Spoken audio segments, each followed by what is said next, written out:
Olá, amigos da TV Legislativa, nós estamos iniciando mais um programa Fala Vereador, aqui pelo seu canal da NET, também canal aberto da TVL e ainda através das redes sociais da Câmara de Vereadores. Nós estamos recebendo aqui no plenário, onde utilizamos como estúdio para gravar esse programa, o vereador João Paulo Thaumaturgo. Aliás, o João Paulo que está assumindo uma cadeira deixada aí pelo vereador Ito, que está licenciado aí por problemas de saúde, passou por uma cirurgia, mas está tudo bem com o vereador Ito. João Paulo Thaumaturgo já sentou conosco aqui no Fala Vereador, é um prazer recebê-lo aqui novamente.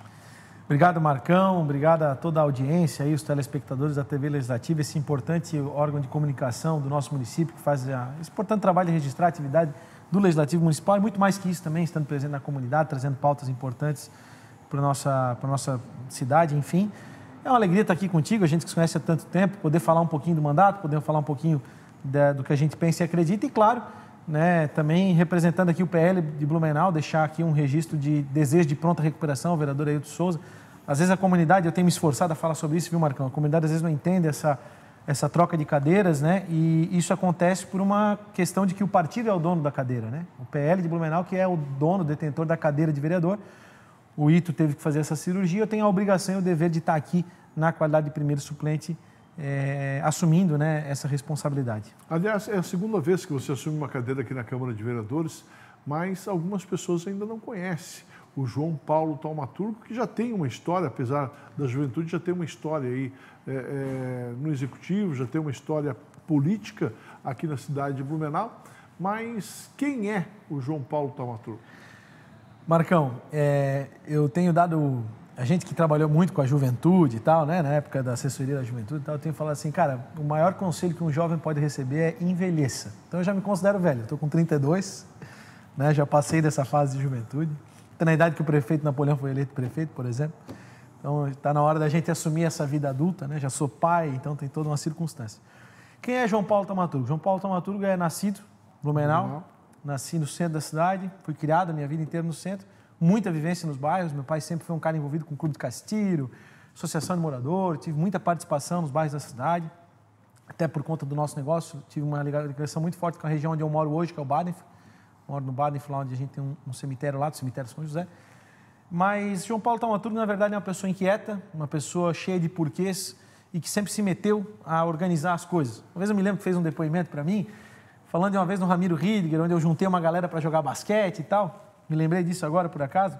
E eu sempre fui esse cara inquieto, que quando via algo que precisava ser feito, queria organizar as coisas para que acontecesse. E muita gente, por muito tempo, me julgou no sentido de que, ele está fazendo isso porque quer ser político, né? E, na verdade, olhando para trás, eu percebo que não. Eu me transformei num político porque eu gostava de fazer as coisas, de me meter na universidade, movimento estudantil, eventos e tal. Então, o João Paulo Thaumaturgo é isso. É um cara inquieto, que se descobriu conservador, que hoje valoriza muito a tradição, que acredita na força da política como uma motivadora das boas consequências para a nossa comunidade e que busca, através desse trabalho, deixar uma impressão de alguém que se preocupa com a cidade. Você já fez parte do governo Mário. Do governo Mário e fez parte também do governo Napoleão Bernardes, né? Sim, os dois governos. Os dois governos, né? Eu tive a oportunidade lá em 2014 de entrar na época no gabinete do vice-prefeito, foi meu primeiro cargo. Na época o Jovino era vice-prefeito, nós tínhamos uma vivência partidária no Democratas, o convívio ali durou pouco tempo, em fevereiro fui convidado pelo Napoleão a assumir um cargo no seu gabinete, na assessoria de assuntos para a juventude, e de lá para cá minha trajetória pública se deu através do cargo de liderança dentro do poder público e também na parte partidária como candidato. No governo Mário foi o governo onde eu tive então o meu cargo de mais proeminência e mais responsabilidade, que foi o cargo de secretário adjunto, diretor-geral da Secretaria de Planejamento Urbano, onde, junto com o Éder Boron, que acho que até já esteve por aqui, é servidor dessa casa, sim. A gente teve ali o desafio e o trabalho de planejar a cidade, né, de encontrar e melhorar os processos administrativos. Porque o gestor público, né, a minha função era a administração, gerir os funcionários públicos que faziam os processos da Secretaria de Planejamento. E a gente vem imprimindo, tem resultados ainda que estão acontecendo por conta desse início de trabalho lá. Saí do governo pura e simplesmente uma decisão pessoal mesmo, de tocar uma vida privada. Eu tinha uma série de negócios que eu precisava organizar. Minha vida nunca foi dependente do meu cargo público. Meu cargo público sempre foi uma vocação, um chamado, uma responsabilidade. Mas a vida política continua, né? A gente tem aí o dever. O Mário é um cara que eu admiro, que eu respeito, que compactuo de alguns dos valores dele. Tenho divergências, né? Ele, por exemplo, é contra a esmola, eu já não sou contra a esmola. Eu acho que quem quer dar esmola tem que dar esmola, porque a esmola não é para quem está recebendo, é para quem está dando. Jesus já dizia isso, então... Mas respeito, porque ele trabalhou na assistência social e ele entende que a esmola financia uma vida de menor importância e tal. Entendo a visão dele, mas são divergências. Mas apesar disso, só para concluir, eu respeito a figura do Mário, acho que ele é um baita prefeito e acho que a cidade, né, deve muito a ele, assim, nos últimos anos, o que ele vem fazendo. Então, mas hoje você está no PL, partido do ex-presidente Jair Bolsonaro. Uhum. O que mudou daquele João Paulo lá do PSDB, o João Paulo do vereador, do Napoleão Bernardes, que era prefeito na época, para hoje? Eu envelheci, Marcão. E todo mundo que envelhece sente o peso da realidade e as responsabilidades da vida. O jovem é aquele cara que acha que a vida não tem consequências muitas vezes. E que muitas vezes está fazendo tudo aquilo pelo seu próprio prazer.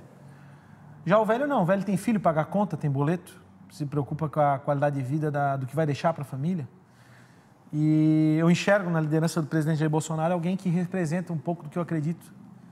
Até fora do ar comentei contigo, é óbvio que é difícil você ter alguém, quando você é político e você tem clareza nos seus pensamentos e opiniões, entende que a opinião ela tem que ser fundamentada, é difícil você concordar 100% com alguém, né? Você sempre vai ter uma divergência ou outra, quando você estuda a pauta e tal. Mas não é por isso que você é contra a pessoa. Exato, não é por isso que você é contra a pessoa. Mas eu enxergo no PL, o PL tem muita gente dentro do PL nacional, Congresso, estadual, que é infiltrado, que é gente que não tem a mesma crença, né? Mas o Bolsonaro imprimiu no PL uma visão conservadora, que é o que eu defendo hoje. E o que é ser conservador? É ter a clareza de que as opiniões não importam diante da verdade. E de que se a gente está fazendo algo pelo coletivo, a gente tem que buscar a verdade. Porque tu pode dizer que essa mesa é branca e eu dizer que ela é preta. De nada importa a nossa opinião. E se eu disser que eu respeito a tua opinião, nesse caso, eu vou estar dizendo... Se eu disser que essa mesa é amadeirada e tu disser que ela é branca e eu disser que eu respeito a tua opinião, eu vou estar dizendo que eu respeito o teu direito de ser burro, porque ela é amadeirada. Então, o que é o conservadorismo? É você, antes de tomar qualquer decisão que vá mudar a vida das pessoas drasticamente ou de coibir a liberdade, é você ter a clareza de pensamento de buscar a verdade. Para mim é isso. E nisso eu enxergava o presidente Bolsonaro falando verdades, se expondo publicamente, né? Quando ele começou lá atrás com o Kit Gay, eu tive a oportunidade de entrevistá-lo em 2015 aqui na Oktoberfest, quando eu trabalhava lá no Blumenauense e tal. Então, quando eu digo entrevistá-lo, assim, eu e ele, o Eduardo, assim, ficamos lá uma meia hora dentro do camarote lá na Oktober, conversando, assim, como se fôssemos próximos, né? E naquele dia o meu voto mudou e apesar de eu estar filiado a outros partidos na época, sempre acabei votando nele, defendendo a candidatura dele, publicamente e tudo mais. Enfim, para encurtar a história, sim, estou no PL. Acho que o PL tem o dever e a obrigação de apresentar um projeto viável para Blumenau. Nós tivemos 75% dos votos na eleição de 2022. 75% das pessoas disseram que acreditaram naquela plataforma eleitoral, naqueles valores, na liberdade, no direito à vida, no direito à posse de arma, no direito... Enfim, são várias pautas específicas dentro de um conjunto de valores.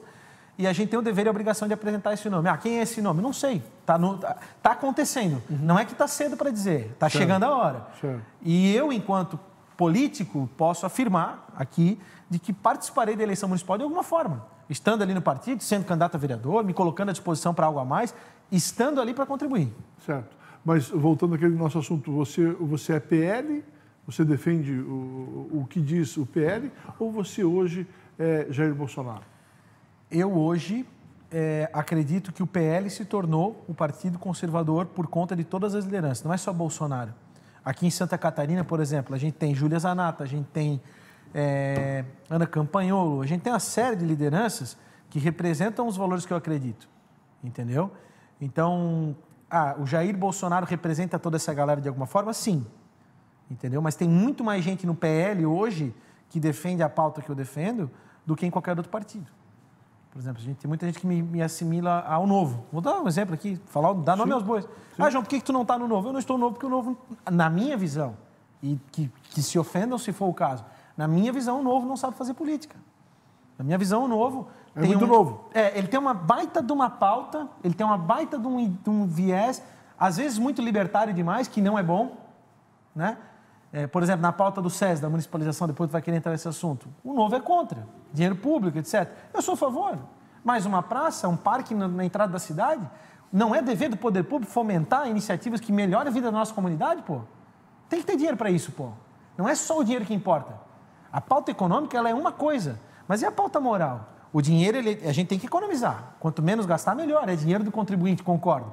Mas se o dinheiro for empregado numa atividade que melhorar a qualidade de vida do cidadão, a gente precisa defender isso. Mas, resumidamente, então, sim, tu é PL ou Bolsonaro? Eu sou o Bolsonaro, digamos assim, mas eu entendo que o PL hoje, até pelo nosso governador, Jorginho Melo, que vem numa tocada muito interessante voltada a essa pauta, apesar de todo o histórico político que ele tem, ele imprimiu na figura dele hoje alguém que defende os mesmos valores que o Bolsonaro, a gente sente isso nos nossos deputados federais, nos nossos deputados estaduais, né? Eu enxergo nitidamente que a gente tem um dever e um caminho de defender essa plataforma aqui municipalmente. Certo. E agora, como parlamentar, você apresentou aí já um projeto de lei, que é o projeto do auxílio mútuo. Eu quero que você acabe explicando o que é o auxílio mútuo, que é essa sua ideia, no próximo bloco. Pode ser? Fechou. Vamos ao breve intervalo. Daqui a pouquinho a gente retorna conversando hoje com o vereador João Paulo Thaumaturgo. Então, um minuto só e a gente já volta.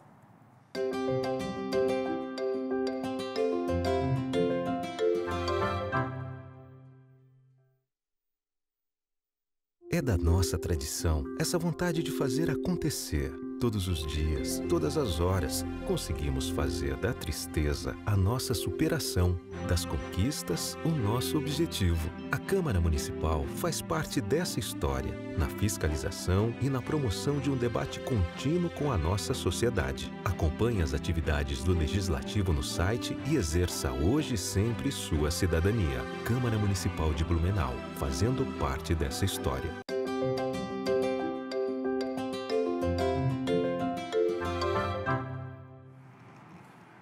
Nós estamos de volta aqui no programa Fala Vereador. Muito obrigado pelo carinho da audiência. Este programa tem por objetivo discutir, debater assuntos com os nossos parlamentares aqui da cidade de Blumenau. Para você que não acompanhou o bloco passado, nós estamos gravando este programa aqui no plenário da casa e estamos recebendo com muito carinho o suplente vereador, agora vereador de fato, o vereador João Paulo Thaumaturgo, PL. Vereador, a gente falava já no final do bloco passado, o senhor está aqui já há poucos dias, já apresentou um projeto de lei, que é o projeto do auxílio mútuo. Gostaria que você explicasse para a nossa comunidade o que é esse projeto e qual é a sua ideia. Esse projeto nada mais é, Marcão, do que uma ação para regularizar uma circunstância que já foi discutida a âmbito regional, né? A ANVI, que é a Associação dos Municípios, tem um reconhecimento por parte lá da diretoria do Núcleo de Defesa Civil lá, da importância dos municípios se auxiliarem com equipamentos, pessoal e tal, em alguns casos. Concretamente, emprestar uma máquina, emprestar um servidor, a gente ter essa visão regional, né? Eu que sou a favor muito da municipalização do Brasil, acho que a gente tem que descentralizar, tal da revisão do Pacto Federativo e tal, eu acho que é importante a gente ter essa visão comunitária, né? Pomerode precisa de ajuda, ajuda. Blumenau precisa de ajuda, ajuda. E a gente criar isso, né? E aí, em conversa com o Leandro Índio, o intendente, na época lá, eu comecei uma discussão quando estava na Secretaria de Planejamento por conta das divisas, a gente tem uma série de nuances ali, rua que começa em Blumenau, termina em Massaranduba e volta para Blumenau, e aí quem que faz a roçada, quem que não faz, aonde o cara não consegue nem ser atendido pela Prefeitura de Massaranduba, nem para o Blumenau. Não sabe nem para quem reclamar também. Exato. Né? E aí essa lei, ela visa, na verdade, dar subsídio para algo que já está entendido entre os municípios, né? Por exemplo, quando teve Ibirama lá, a tragédia, Blumenau mandou máquina para lá, publicamente, né? Para fazer um auxílio, para ajudar. A intendência entra como protagonista nisso, porque hoje a intendência do município é onde está a maior quantidade de maquinários que pertencem ao poder público, que não são terceirizados. E essa lei visa, então, criar uma série de regras. Na verdade, assim, ela não impõe nada, ela autoriza o executivo a fazer o empréstimo, em casos emergenciais, ceder gratuitamente para o município que vai receber, claro, com o município que vai receber pagando a parte de combustível e alimentação de equipe, né? E em casos não emergenciais, que seria, por exemplo, uma roçada de divisa, né? Cheguei até aqui, vou patrolar até aqui, ali é mais 5 quilômetros, já patrola tudo. Nesses casos, ficaria computada a hora do uso da máquina de Blumenau numa outra cidade e a cidade, então, ficaria devendo isso e a gente teria uma forma de contrabalancear. Tudo com muita transparência, tudo exigindo a publicidade dos dados, para que haja também a fiscalização por parte de todos os órgãos responsáveis, seja Câmara de Vereadores, Ministério Público, enfim. Então, na verdade, é dar subsídio para uma prática que já vem acontecendo. Foi um projeto construído a várias mãos, o Leandro me pediu esse suporte e a gente está aí tentando trazer essa regulamentação. E é nesse sentido que eu falo, assim, quando no outro bloco a gente falava sobre a visão conservadora, né? A gente precisa encontrar maneiras de criar subsídios legais que melhorem a vida da comunidade, melhorem a vida das pessoas. Se Blumenau é um polo, é mais forte, é uma cidade que tem condições daqui a pouco de estar realizando esses empréstimos, por que não autorizar, desde que seja feito com respeito ao dinheiro público, com a cobrança devida, com a fiscalização devida, né? Claro, ninguém aqui quer viabilizar o discricionário, ou seja, quem toma a decisão, que ele haja de alguma maneira política, pessoal ou tal, não é isso. A gente só quer autorizar uma prática pública consciente de desenvolvimento regional, para ajudar todos os municípios do entorno. Certo. João, você, apesar de ter assumido aqui como suplente, ficou poucos dias da última vez e agora, por tendência, deverá ficar mais 30 dias. Você já tem uma lei que você conseguiu aprovar aqui na Câmara de Vereadores, uma lei de sua autoria. Essa lei, ela regulamenta aí alguns prazos ou a negociação das pessoas com o Executivo. Gostaria que você explicasse para a gente aí essa lei de sua autoria que foi sancionada e hoje faz parte do dia a dia da nossa municipalidade. Então, na verdade, assim, né, o cidadão tem uma... É feito concreto. Estava lá na secretaria, o cidadão tem uma calçada irregular lá na frente da casa dele. Aí vinha o fiscal lá, metia uma notificação, disse, cara, tem que regularizar isso aí. Aí ele ia lá na prefeitura, o máximo que ele conseguia era 60 dias pela lei. Pô, às vezes uma calçada, sei lá, 3, 4, 5 mil reais, do nada o cara ser fiscalizado, anos que não existia, sim, né? Óbvio, ele tem a obrigação de fazer a calçada. Mas o que acontecia no final desses 60 dias, Marcão, se o cara não fizesse a calçada? Ele era multado. Isso, recebeu uma multa. Multado 3 mil e pouco. Mais 30 dias, multado 6 mil e pouco. Dava 10 mil de multa em 90 dias, depois do prazo de 60 dias, que daria, então, 150 dias mais ou menos, não é isso? Moral da história, em conversa com a equipe, a gente foi construindo uma solução, porque não é justo, na minha visão, é justíssimo que o cidadão seja cobrado pela calçada, mas não é justo que de supetão a gente exija dele um desembolso financeiro que muitas vezes ele não tem, levando em consideração que muitas dessas pessoas são pessoas humildes, que não têm dentro do seu orçamento daqui a pouco 5 mil reais para resolver uma calçada. Então a gente criou essa lei, que é uma lei que cria o termo administrativo de ajustamento de conduta, o TAAC, que nada mais é do que um documento que o cidadão pode viabilizar junto à Diretoria de Regulação e Controle Urbano, que é a Diretoria de Fiscalização, dando um prazo maior para a execução, desde que ele justifique. Então, ele chega lá com uma justificativa, olha, eu não tenho condição financeira, está aqui comprovado, eu preciso me organizar. Então, a depender do discricionário ali do poder público, ele vai poder ter um prazo de até 12 meses para resolver essa situação. Ou seja, em um ano, tu criar um fluxo financeiro para resolver esse problema é muito mais fácil do que em 60 dias. Então, foi nesse sentido de trazer mais liberdade às pessoas nessa negociação e dar também mais subsídio para o poder público, porque, assim, na verdade, quando o fiscal vai fiscalizar, ele não quer multar. Sim. Ele quer que o cara faça a calçada. O que é melhor para a cidade, ganhar a multa ou ganhar a calçada? É melhor a calçada, pô. É para isso que a gente está fiscalizando. Então, pô, além de não dar tempo para o cara fazer a calçada, a gente ainda cobra do cara a multa? Não faz sentido. Então, essa foi a lei que foi sancionada, foi construída a várias mãos também lá pela secretaria. Na época eu estava vereador, a gente teve essa oportunidade de apresentar. E foi sancionado pelo prefeito Mário, está em vigor já. Uma das prerrogativas do parlamentar também é fiscalizar, né? E o senhor acabou levantando aqui já na tribuna da Câmara e questionando aí o cumprimento de uma lei da fixação de cartazes em salas de aula e no que diz respeito a abuso sexual, né? E o senhor cobrou isso já do Executivo. Como é que está essa questão? Então, Marcão, quando eu decidi vir para a Câmara, eu pensei, cara, eu vou falar aquilo que eu penso, aquilo que eu acredito. Eu hoje tenho uma menina, a gente, né, se preocupa com o futuro dos nossos filhos, das nossas crianças. A gente percebe que o município vem evidenciando esforços absurdos na qualidade, na questão da segurança, por conta da tragédia que a gente viveu há não muito tempo, todos nós sofremos com isso. Mas eu percebi que eu tive acesso a um dado, né, de que, através de um veículo de comunicação, a gente teve acesso a um dado que a cada 24 horas em Blumenau, em 2023, houve uma denúncia por abuso sexual infantil. E o abuso sexual infantil causa um trauma psicológico que quem trabalha, eu que trabalhei com a morte tantos anos, vendo as pessoas sofrendo por depressão e questão psicológica, eu penso assim, que alguém que é abusado sexualmente deve, na infância, deve sofrer isso a vida inteira, né? É uma tragédia, né? Ninguém quer o seu filho com um abuso sexual infantil. Então, tendo consciência disso, eu abri um requerimento que existia essa lei de 2010, né, do governo João Paulo Klein, que exigia a fixação de cartazes, não só conscientizando sobre o abuso, mas disponibilizando também, sobre as questões de abuso, mas também disponibilizando o telefone para denúncia, que é o Disque 100. Nesse sentido, eu estive na Escola Machado de Assis, onde fui muito recebido pela diretora Regiane.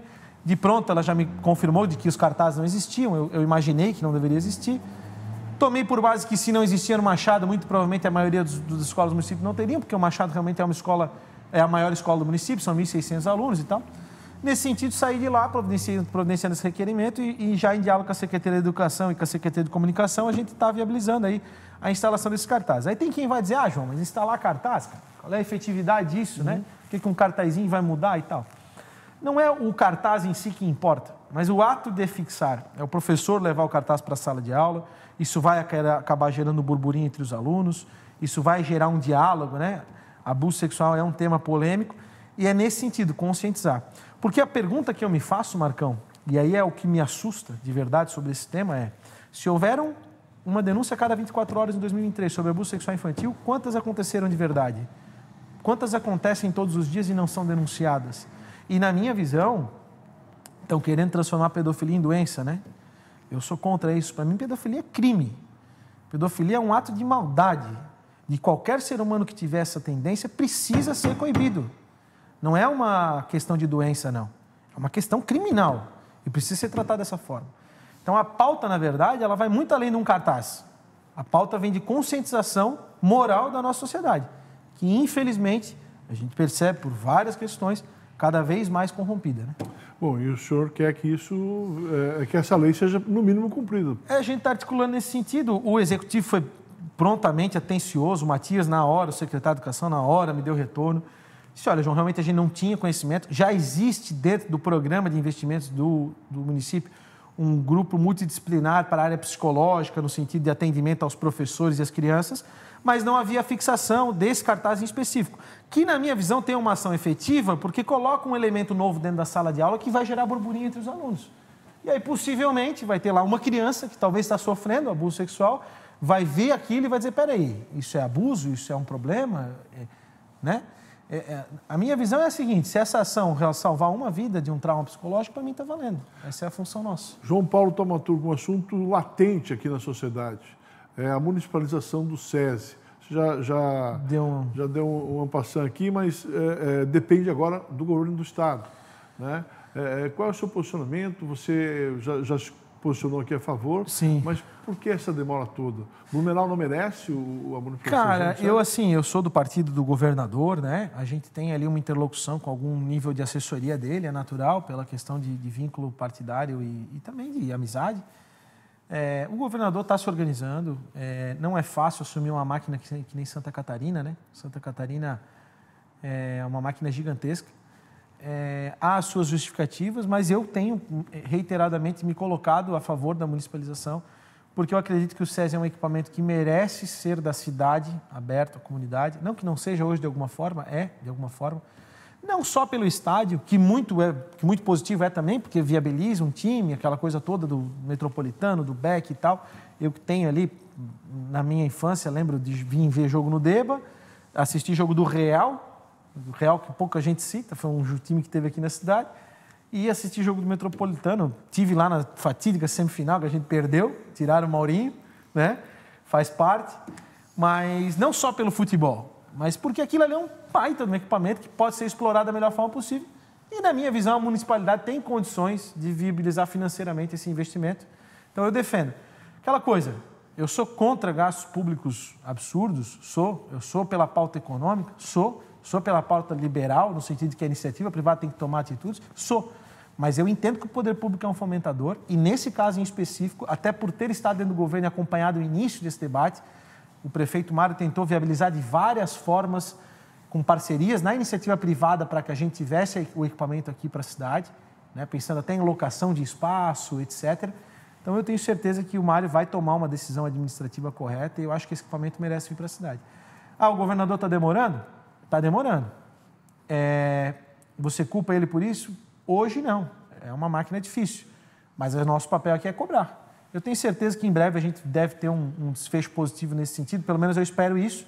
partidariamente falando também, porque a cidade merece o SESI. João Paulo Taumaturgo, muito obrigado pela sua presença aqui no Fala Vereador. O tempo realmente, ele é um... Para você que fala bastante, ele fica pequeno, fica curto, né? Mas obrigado pela sua presença aí. Espero contar com o senhor em outras oportunidades também. Marcão, eu estou sempre à disposição. Isso aqui é uma honra para mim estar aqui, é uma honra estar tanto falando contigo, que é um comunicador respeitadíssimo na nossa cidade, com a TV Legislativa, toda a equipe, o Léo, o Jorge, a pequena peça lá embaixo que você comentou, o Gil. Para nós é uma honra poder fazer esse registro. Obrigado. E contem sempre comigo, cara. Sendo vereador ou não sendo, eu acho que a cidade precisa estar mais antenada e a TVL faz esse importantíssimo trabalho. Tá certo. Sucesso na caminhada. Para nós. João Paulo Taumaturgo foi entrevistado de hoje aqui no Fala Vereador. Espero contar aí com o vereador João Paulo em outras oportunidades também e contar com a sua audiência aqui pela TVL, o canal da comunidade. Um abraço a todos e até semana que vem.